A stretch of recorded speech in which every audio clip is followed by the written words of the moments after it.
The rope creaked as the wind swept down from the barren hills, rattling the gallows timbers like an old ship at sea. The noose swayed slightly, brushing against my husband's shoulder. His hands were bound in front, wrists raw from the iron cuffs, and his face, God help me, was calm. Too calm. The crowd pressed closer in the dust below, their breath clouding in the early cold, their eyes bright with the same hunger I'd seen in wolves. Somewhere a child whimpered and was hushed. Somewhere else, boots scraped against the wooden planks as the hangman adjusted the knot. The sheriff stood beside him, reading from a scrap of paper in that bored, flat-tone men use when they don't care what happens next. He called my husband a horse thief and a murderer, said he'd shot a rancher in the back for a gold watch.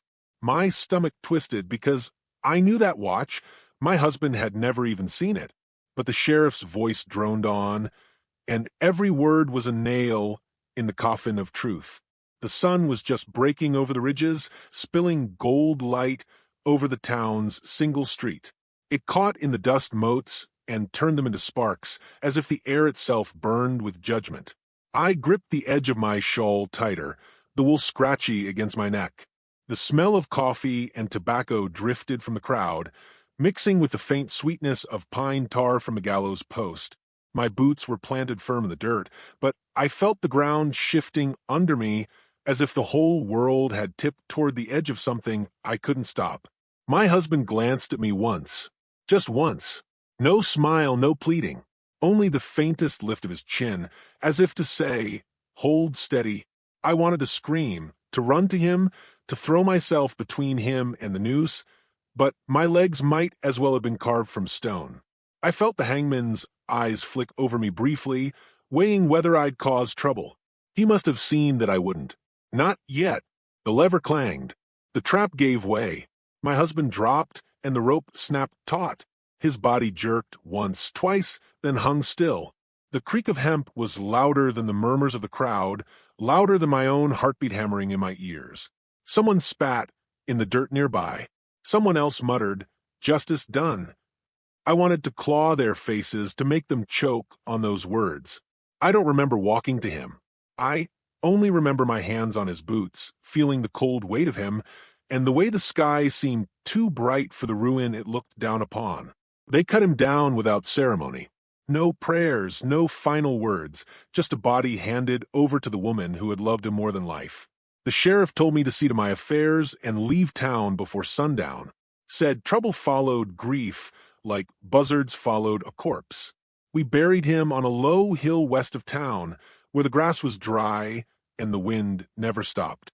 The grave was shallow, frost had hardened the earth, and my arms were too tired to dig deeper. The pine box sat crooked, but I couldn't bring myself to fix it. I pressed my hand to the lid and whispered his name until my throat ached. I thought that would be the end, that I'd pack what little I had and ride east, back to the life I'd fled years before. But fate has a way of changing its mind. The man found me that night, a deputy, or what was left of one. He stumbled into my yard, clutching his side, blood seeping between his fingers. The moon was high, casting his face in pale silver. His badge caught the light, a dull gleam against his filthy coat. I opened the door before he knocked, some instinct pulling me from my chair. He leaned against the frame, breath ragged, and said, "They got the wrong man." For a moment, I thought I'd misheard. My hands trembled as I pulled him inside, eased him into the chair by the hearth. He was shaking, teeth chattering despite the heat from the fire. I poured whiskey down his throat, and he coughed, wiping his mouth with the back of his hand. "I was there," he rasped. "At the ranch.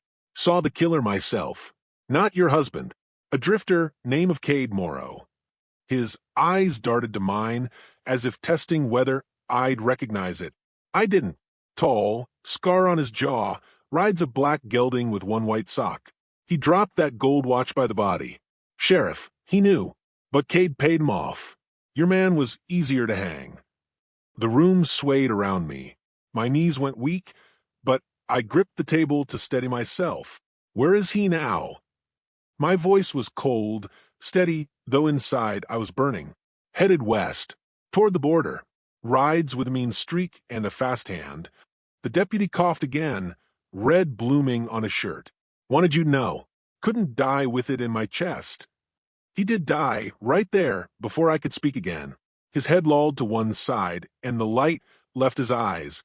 I sat there a long time, staring at him, the words he'd given me still hanging in the air like smoke. By dawn, I'd made my choice. I had no skill with a gun, no horse fit for a long chase, and no coin to buy either. But none of that mattered. The law had murdered my husband, and the man who'd truly done the killing was out there, breathing free air. My grief hardened into something sharper. I sold my wedding ring to a pawnbroker who didn't bother hiding his smirk. Bought an old Colt .45 with a nicked barrel and a box of shells. My mare, Daisy, was slow and stubborn, but she'd have to do. The tracker was easy to find. Every town has one. Old Jonas sat in the corner of the saloon, whittling at a stick and watching the world like he knew all its secrets. He didn't ask why I wanted Cade Morrow's trail. Maybe he saw the answer in my eyes. He told me Cade had ridden through 3 days back, heading into country that swallowed the careless whole. Mountains, canyons, rivers swollen with spring melt. Jonas wouldn't come himself.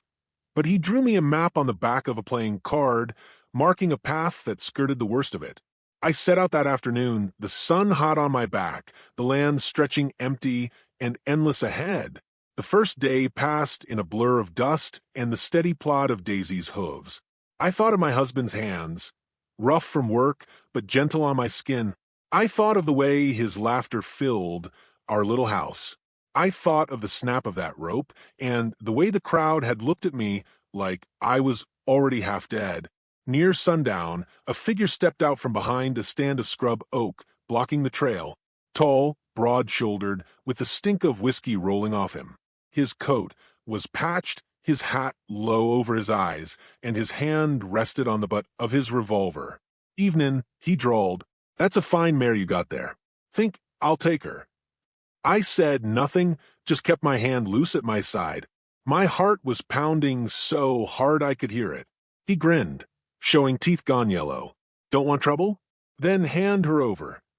I pulled the Colt from my belt and cocked it, the sound loud in the still air. "You sure about that?" I asked. My voice was steady, though I didn't know if my hands would follow my orders if I had to fire. He hesitated, eyes narrowing. I kept the barrel pointed at his chest and added, "Got 3 more men just over that ridge. Won't take kindly to me being held up." It was a lie, of course, but he didn't know that. His gaze flicked to the ridge, then back to me. After a moment, he spat in the dirt and stepped aside. "Not worth the trouble," he muttered, melting back into the shadows. I rode on, keeping my eyes on the trail ahead until I was sure he was gone. Only then did my breath come in a rush, my hands trembling so badly, I nearly dropped the Colt. I bluffed my way clear, but I knew it wouldn't always be so easy. The second night, I found the cabin, or what was left of it. The roof had caved in, the walls blackened with fire. 2 bodies lay inside, twisted and charred, each with a hole clean through the skull. The smell was thick and sweet, clinging to my throat. I knelt beside the nearest and saw the glint of something half buried in the ashes. A gold pocket watch. I picked it up, turned it over, and there it was, engraved initials, CM. I closed my fingers around it, the metal warm from the fire. Cade Morrow had been here, and if the bodies were any sign, he'd left no one alive. Night was falling fast, the sky deepening to a bruised purple. Far off, across the darkening plain, a single thread of smoke curled upward. A campfire. My pulse quickened. He was close, close enough that I could smell the wood smoke on the wind. I slipped the watch into my pocket, checked the Colt's load, and turned Daisy toward the glow. Whatever waited beyond that fire, I would face it. For my husband, for the truth, for the rope they'd tightened around the wrong man's neck. The fire's glow licked the edges of the night, painting long shadows that swayed with the wind. I reined Daisy to a slow walk, keeping to the cover of scrub until I could see the man who sat cross-legged beside the flames. He was tall, lean, and wore a coat the color of wet earth. His hair was black and fell to his shoulders, and his eyes, when they lifted to meet mine across the distance, reflected the firelight in a way that made me tighten my grip on the Colt. He didn't move for his weapon, though there was a rifle lying within reach. You planning to skulk there all night? His voice carried low, but clear, the kind of voice that belonged to someone who had learned to measure his words. I stepped into the open, keeping my revolver loose at my side. Depends on who you are. Name's Gray Hawk, he said. You ride quiet for someone green to the trail. I didn't like the way he'd read me so easily. I'm not looking for trouble. He smiled faintly. That's good. Trouble's got a way of finding you anyhow. His gaze flicked to Daisy. You headed west? I'm looking for a man. His smile vanished. Lots of men west of here. Which one? I told him. Cade Morrow. Scar on the jaw. Black, gelding with one white sock. I saw the recognition flash across his face, quick as heat lightning. He leaned back, fed another stick to the fire. You're a fool, he said finally. You ride alone after Cade, you'll be bones by sundown. I've come farther than that already. He studied me for a moment, then jerked his chin toward the fire. Sit. You look like you could use a meal. I didn't want to trust him, but my legs ached and my stomach growled. I sat, keeping the Colt close, and he handed me a tin plate with beans and a scrap of salted pork. The smell alone was enough to make my mouth water. Cade's no ordinary outlaw, Gray Hawk said while I ate. He's mean for the sake of it. Got a temper like dry tinder. Spark it, and the fire won't stop till everything's gone. You've met him. Once. Long enough to know I didn't want it to happen twice. He poked at the fire. If you're set on following him, you'll need more than a stubborn streak and an old Colt. I bristled. I can take care of myself. He gave me a look that said he'd heard that before from people buried in shallow graves. I'm heading that way. I'll guide you for a price. What kind of price? Half the bounty. I thought of my ring, my coins, the watch in my pocket. There's no bounty on him yet. There will be when you drag him back. And if there isn't, you can pay me in something else. Favors. A horse. Doesn't matter. I'm not in this for charity. I hesitated. The thought of owing anyone sat wrong with me. But the truth was plain. Without him, my chances of finding Cade alive, much less making it back, were slim. Fine, I said. We broke camp at first light, the sky a pale wash of gray over the hills. Gray Hawk rode a rangy chestnut that moved like it knew every stone and hollow of the land. He didn't talk much, and when he did, it was about the trail ahead, rivers swollen with snowmelt, canyons that could trap a rider, the thin air in the high passes. His eyes were always scanning, reading signs I couldn't see. By midday, we reached the river. It wasn't wide, but the current ran fast, churning brown with silt and branches torn from upstream. We cross here, Gray Hawk said. The water was cold enough to bite through my boots the moment Daisy stepped in. The current shoved hard against her legs. Halfway across, she stumbled, and the river rose to my knees. My fingers clenched in her mane as the water tried to drag us sideways. Gray Hawk was already on the far bank, shouting something I couldn't hear over the rush. A log spun past, missing us by inches. Daisy lurched, and I felt the saddle shift under me. I kicked hard, urging her forward, and somehow we reached the other side. My boots squelched as I dismounted, legs shaking. Gray Hawk looked me over. You can't swim, can you? Not well, I admitted. He grunted. Then stay close. The river's not done with us yet. We made camp under a stand of pines that night. The air smelled sharp with resin, and the fire's heat was a comfort after the river's chill. Gray Hawk passed me a tin cup of coffee. I sipped, wincing at the bitterness, and found myself talking about my husband, about the hanging, about the deputy who'd come to my door. Gray Hawk listened without interrupting, his face unreadable. You're chasing a ghost, he said when I finished. Even if you find him, what then? Shoot him in the back? That won't bring your man back. I don't want him back, I said quietly. I want him to know I know. I want him to feel what it's like to have the noose waiting. His gaze held mine for a long moment before he looked away. Just remember, when you hunt a wolf, you might turn into one yourself. The next day brought trouble before noon. We were cutting through a narrow pass when the first shot cracked off the rocks. My hat jerked off my head, and a second shot rang out before I could draw. Gray Hawk spurred his chestnut, shouting for me to ride. Figures rose from behind boulders ahead. 3 of them, rifles leveled. I wheeled Daisy, trying to find cover, but the pass was too narrow. Gray Hawk's rifle barked once, and one man crumpled. Another returned fire, the bullet sparking against the stone by my knee. I dropped low in the saddle, heart hammering, and fired my Colt. The shot went wild, but the bandit flinched. Gray Hawk took the opening and put him down. The last man charged, firing as he came. Something in me shifted. There was no time to think, only to act. I sighted down the Colt and squeezed the trigger. The shot hit him square, and he dropped like a sack of grain. The smell of gunpowder hung heavy in the pass. My hands were trembling, but I forced the Colt back into its holster. The man I'd shot couldn't have been more than 17. His hat had fallen off, and his hair was the same pale gold as the wheat fields I'd grown up near. My stomach heaved. I turned away, bile rising in my throat. Gray Hawk said nothing as we searched their pockets for anything useful. I found a handful of cartridges and a strip of jerky, still warm from the boy's body. I threw it away. We rode in silence until the sun was low. The land flattened into dry scrub, the air thick with dust. We reached a border town just as the lamps were being lit in the windows. The place had a tired look, shutters hanging loose, hitching posts worn smooth by years of rains.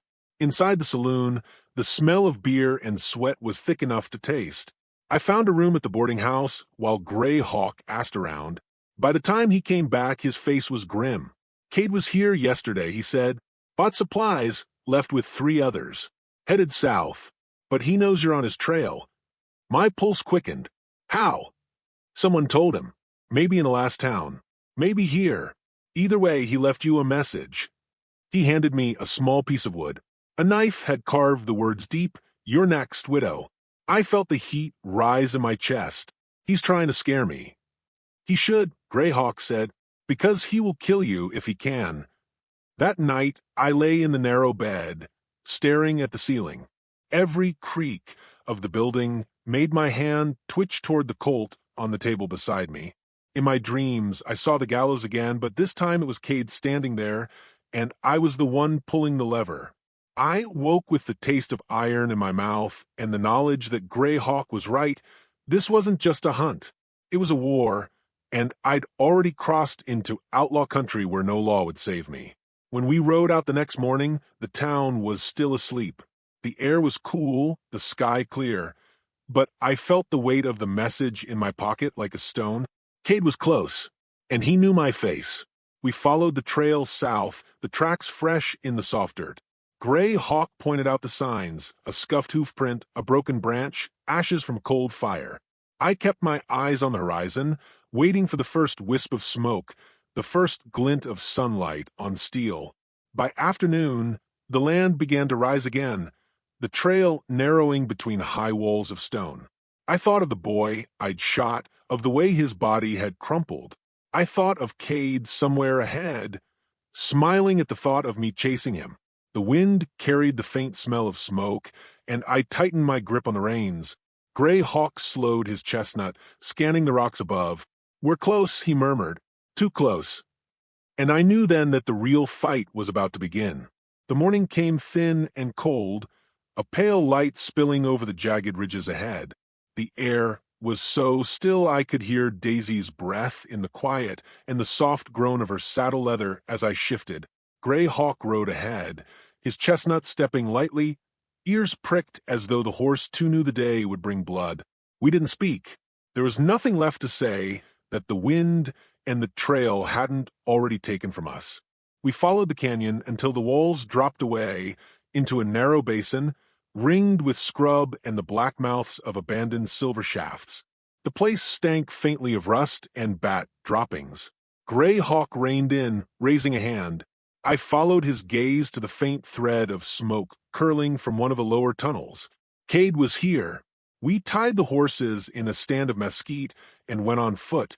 The ground was loose scree, crunching under our boots no matter how carefully we stepped. Gray Hawk kept to the shadows, his rifle ready, while I loosened the Colt in my holster. My heart thumped heavy in my chest, not from fear alone, but from the knowledge that every step brought me closer to the man who had stolen my husband's life. Voices drifted out from the dark mouth of the mine, echoing faintly. Cade's voice was there, smooth, with a mocking lilt that set my teeth on edge even through the stone's distortion. I caught fragments. Talk of a job, a ranch ripe for taking, the easy money in killing a man slow. Laughter followed, sharp and ugly. Gray Hawk touched my arm, motioning for silence, then pointed to a narrow ledge above the mine entrance. It offered cover and a clear shot if it came to that. We climbed, keeping low, our breath frosting in the chill. From the ledge, I could see them clearly now, 4 men around a fire deep in a mine's mouth. Cade sat with his back to the wall, his hat tipped low, the scar along his jaw, a white slash in the dim light. My fingers twitched toward the Colt. I could have taken him then, ended it in a heartbeat, but I wanted him to see me. I wanted him to know. Gray Hawk's hand on my shoulder kept me still. He leaned close, whispering, "Wait for the right moment. You kill him now, his men will cut you down before you can breathe." So we waited, pressed against the cold stone, the minutes stretching thin. One of the men got up and wandered toward the entrance, kicking at loose rock. He stepped far enough into the light that Gray Hawk could take him clean. One sharp crack from the rifle, and the man dropped without a sound. The others scrambled for their guns, cursing, but the echo of the shot still hung in the air when I rose from the ledge and stepped into view. Cade froze when he saw me. Then he smiled, slow and cruel. "Well, look what the wind blew in." "The widow." I didn't answer. My Colt was steady in my hand.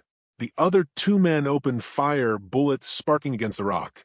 I dropped to one knee, fired twice, and one of them pitched forward into the dust. Gray Hawk took the other in the shoulder, spinning him down. That left Cade. He stepped forward, revolver drawn, his grin never fading. "You've got grit, I'll give you that. But grit's not enough." "You framed him," I said. The words came rough in my throat. He shrugged. "Wasn't personal. Sheriff wanted someone easy to hang, and your man. Well, he fit the bill. Shame, though. I hear he begged at the end." The lie hit harder than any bullet. I saw the gallows in my mind, the way my husband had looked at me, steady, without fear. He didn't beg. Cade's eyes narrowed. "And what? You're here to make me pay? You think killing me will set you right?" I kept the Colt on him, my breath slow, my pulse pounding in my ears. "No," I said. "I'm here, so you know the truth's caught up with you." The gunfight was sudden, a blur of sound and movement. Cade fired first, the shot grazing my sleeve. I dropped low, rolled behind a rock, and came up, firing. The first bullet clipped his hat clean off, the second tore into his thigh. He stumbled, snarling, and raised his revolver again, but Gray Hawk's shot took him in the shoulder, spinning him hard against the wall. His gun clattered to the ground. I was on him before he could reach for it. The Colt's barrel pressed against his chest, close enough I could see his breath fog against the steel. His eyes were still full of that mocking defiance. "Go on," he said. "Finish it." I thought I would. I thought I'd been riding all this way for the chance to see him fall, but standing there, with his blood pooling dark beneath him, I saw what Gray Hawk had meant. Killing him would change nothing. My husband would still be in the ground. The rope would still have burned his neck, and I would be left with nothing but an empty gun and the same hollow ache. Instead, I stepped back. "You're not dying easy," I said. We bound his hands with his own belt and dragged him out into the daylight.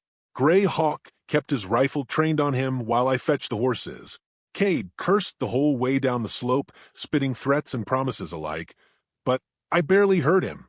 My mind was on the ride ahead, back to the town that had cheered my husband's hanging. The journey took 2 days.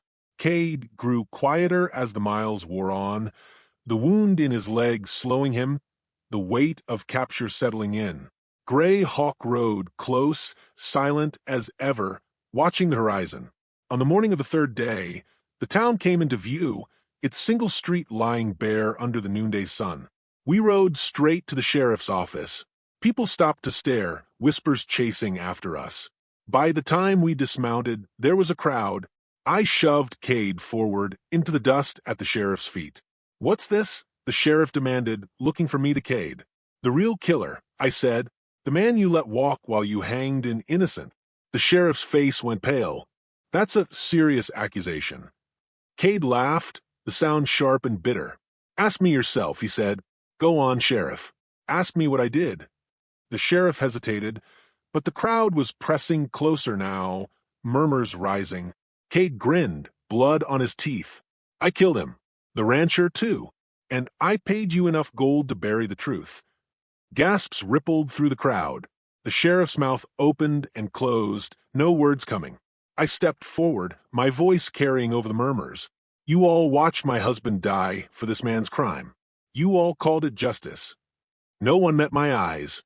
Gray Hawk pushed Cade toward the jail, and the sheriff, shaken now, took the keys from his desk and locked him in. The sound of the bolt sliding home echoed in the stillness. I walked out into the sunlight, the same street where they'd marched my husband to the gallows. The gallows still stood, weathered now, the rope coiled like a sleeping snake. I stared at it until the wind picked up, tugging at my shawl. Gray Hawk came to stand beside me. "It's done," he said. "No," I said quietly. "It's only finished for him. For me, it's something I'll carry." He nodded once, like he understood. The land doesn't forget. Neither do we. That night, I didn't dream of the gallows. I dreamed of the open trail, the wind in my face, the horizon, unbroken. In the morning, I saddled Daisy and rode out without looking back. The town could keep its guilt, its rope, its silence. As the sun climbed, I felt the weight of the past ease, not gone, but shifted like a scar that no longer throbbed. The frontier wasn't a place for healing, but it taught you how to live with your wounds. And maybe that was enough. The wind had a bite to it that night, rattling the shutters of the old feed store like the bones of restless ghosts. Nora drew her coat tighter, fingers stiff around the worn stock of her father's rifle. She stood in the mouth of the alley, the smell of coal smoke and manure thick in the air, watching the flicker of lamplight through the warped glass. Inside was the man she'd been chasing for nearly a year. Eli Garrison, former deputy, now a killer walking in another man's skin. The man who'd strung her brother up on a gallows with a smile on his face. Her breath came slow, deliberate. She'd learned that, in the months since they hanged James, patience could keep you alive when rage wanted to get you killed. Footsteps scuffed behind her. "He's in there." The whisper belonged to Sheriff Avery, his voice rough as gravel. He had come to believe her story, but too late to save James. She nodded once. "Alone?" "Far as I can tell," Avery said. "He's armed." That was like saying water was wet. The door swung inward without warning, light spilling into the street. A shadow filled the frame. Eli stepped out, hat low, coat collar turned up against the cold. His eyes swept the alley, then paused on her. "Well now," he drawled, a smile tugging at his mouth. "The widow James left behind. Or should I call you the hangman's sister?" Her jaw tightened. "You know damn well James was innocent." His grin widened, lazy and poisonous. Maybe he was, but an innocent man can swing just as easy as a guilty one. And I got paid the same either way. The words hit like a slap, but she didn't move. She kept the rifle steady, sights resting just below his chest. "Why?" Her voice was low, steady. "Why him?" Eli's eyes glittered in the lamplight. "Because the man I was after had friends. Dangerous friends. Easier to pick someone the town already distrusted. Your brother fit the bill. That's the West, sweetheart. Survival ain't about justice. It's about choosing the easy kill." Avery stepped forward, hand on his holster. "Garrison, you're under arrest for..." Eli's hand twitched toward his hip. Avery's revolver cleared leather, but the move was too fast, too tense. Eli's gun barked first, the sound cracking down the street. Avery staggered back, clutching his side. Nora didn't think. She fired. The shot took Eli high in the shoulder, spinning him into the wall. He cursed, the sound half growl, half laugh, and lunged into the darkness. She dropped beside Avery. Blood seeped hot through her fingers where she pressed against his coat. Stay with me, she said, voice fierce. Go, he rasped, teeth clenched. End it. She hesitated only a moment. Then she was on her feet, running. The town blurred, hitching posts, shuttered windows, the reek of stale whiskey spilling from the saloon.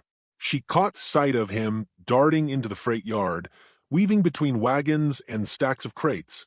Her breath burned. Every step pounded the truth deeper into her bones. If she let him go tonight, she'd never catch him again. Eli ducked into the rail depot, its windows black, the only light spilling from a lone lantern swaying in the draft. The air was thick with the smell of creosote and oil. She slipped inside, boots soundless on the wooden floor. The shadows pressed close, and somewhere in them he waited. You're good, his voice called softly, echoing off the beams. Better than I thought. But you're not ready for this. Her finger tightened on the trigger. You killed my brother. That's all I needed to be ready. A laugh, closer now. You think killing me brings him back? No, she said.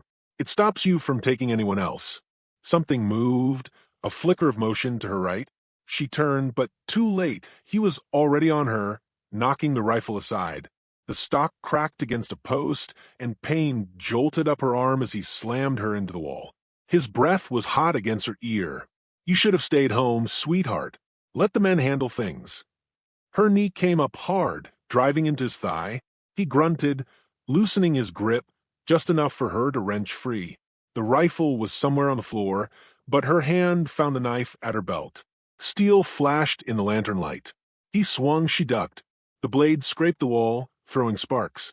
She drove her knife into his side, not deep, but enough to make him snarl and stagger back. Her rifle lay by a crate. She dove for it, rolled, came up with the barrel leveled. He froze, eyes on the muzzle. The cocky smile was gone now, replaced by something colder. You won't do it, he said, voice low. You're not a killer. She met his gaze.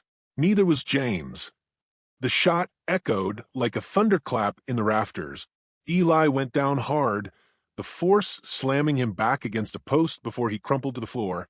For a moment, the only sound was the drip of oil from the rafters and the distant wail of the wind outside. Her hands trembled, but she didn't lower the rifle until she was sure he wasn't getting up. When she stepped out into the street, Avery was being propped up by two townsmen, his face pale, but alive. His eyes met hers, and he gave a faint nod. It's done, she said, voice flat. He studied her a moment. You could have brought him in. She shook her head. Some men don't deserve a trial. The night was quiet again, save for the sigh of the wind through the eaves. But something in her chest felt lighter, not peace exactly, but a space where it might grow. The next morning, she saddled her mare, the sky a pale wash of gold over the hills. The town watched her from doorways and windows, whispering. Some saw her as a killer now, others as a woman who'd done what needed doing. She didn't much care which. Before she rode out, Avery found her leaning on a cane. Where will you go? Anywhere the trail takes me, she said.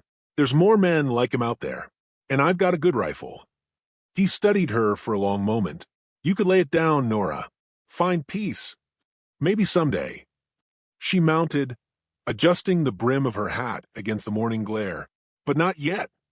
She turned her horse toward the open country, where the horizon stretched wide and the wind carried the scent of sage. Her brother's ghost would ride with her a while longer, but the noose that had hung around her own heart was gone. And if the frontier had taught her anything, it was this: justice wasn't something you waited for. It was something you took with your own hands.